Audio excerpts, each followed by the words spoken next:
কালু তুই দাঁড়া, তুই বলতো ভিখারি কাদের বলে? স্যার, যারা রাস্তাঘাটে হাটে বাজারে বাড়িতে বাড়িতে লোকের কাছ থেকে টাকা পয়সা চায় তাদেরকেই ভিখারি বলে। স্যার, কালুর অ্যান্সার তো ঠিক হলো না বটে। বেশ লেবু, তুই তাহলে সঠিক অ্যান্সার বলতো ভিখারি কাদের বলে? স্যার, যে সমস্ত ছেলে বা ছেলের বাবা মারা ছেলের বিয়ের সময় মেয়ের বাবার কাছ থেকে নগদ টাকা, সোনা গয়না আরো জিনিসপত্র নির্লজ্জভাবে জোর করে দুহাত পেতে চেয়ে নেয় তাদেরকেই ভিখারি বলে বটে। বাহ লেবু বাহ, একদম রাইট অ্যান্সার দিয়েছিস।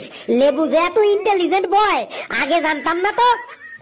স্যার, আমি জন্ম থেকেই একটু ইন্টেলিজেন্ট বটে।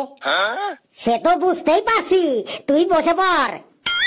পেশি, তুই দাঁড়া, তুই বলতো রাতের বেলায় ভাত না খেলে কি হয়? স্যার, এইটা তো একদম ইজি অ্যান্সার।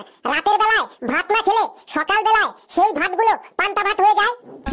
বাপ রে বাপ, কি সাংঘাতিক অ্যান্সার রে বাবা। তুই বসে পড়, অ্যান্সারটার মধ্যে যুক্তি আছে। নে, এরপর প্রশ্ন করছি, যে পারবি হাত তুলবি। বলতো রাস্তায় অ্যাক্সিডেন্ট কমানোর জন্য বড় বড় গাড়ির পেছনে কি লেখা থাকে? স্যার, আমি তো হাত তুলি আছি, আমি বলবো স্যার।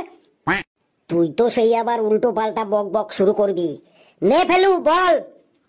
স্যার, রাস্তায় অ্যাক্সিডেন্ট কমানোর জন্য কোন কোন গাড়ির পেছনে লেখা থাকে মা ভগবান বউ শয়তান। কোন কোন গাড়ির পিছনে লেখা থাকে দেখলে হবে খরচা আছে। তারপরে কোন কোন গাড়ির পেছনে লেখা থাকে আটটা গাছে তোতা পাখি, ডালিম গাছে মৌ, তোমার আমার গোপন কথা জানবে না তো কেউ। আবার কোন কোন গাড়ির পিছনে লেখা থাকে গাড়ির রাজা টাটা আর জুতোর রাজা বাট্টা, আমার দিকে নজর দিলে মারবো তোকে ঝাট্টা। এই তোর ফালতু বক বক শুরু হলো।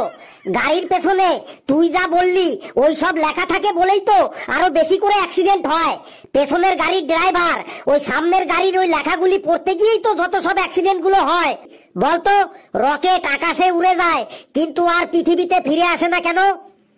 স্যার, রকেট আর পৃথিবীতে ফিরে আসে না, তার কারণ হলো সব বৈজ্ঞানিকরা মিলে প্ল্যান করে রকেটের পেছনে যখন আগুন ধরিয়ে দেয়, রকেট তখন যন্ত্রণায় ছটফট করে আকাশে উড়ে পালিয়ে যায়, তারপর আর ফিরে আসে না। রকেট ভাবে আবার যদি আমি পৃথিবীতে ফিরে যাই তাহলে আবার যদি আমার পেছনে আগুন লাগিয়ে দেয়, সেই ভয়ে রকেট আর পৃথিবীতে ফিরে আসে না। কি বললি তুই? পেছনে আগুন লাগানোর ভয়ে রকেট আর পৃথিবীতে ফিরে আসে না? মেরে তোর ওই সামনের পোকা দাঁত গুলি আমি ফেলে দেবো। তুইও ওই ফেলুর সাথে থাকতে থাকতে দিন দিন ফেলুর মতো হয়ে যাচ্ছিস। সিঙ্গাপুরে যাবার জন্য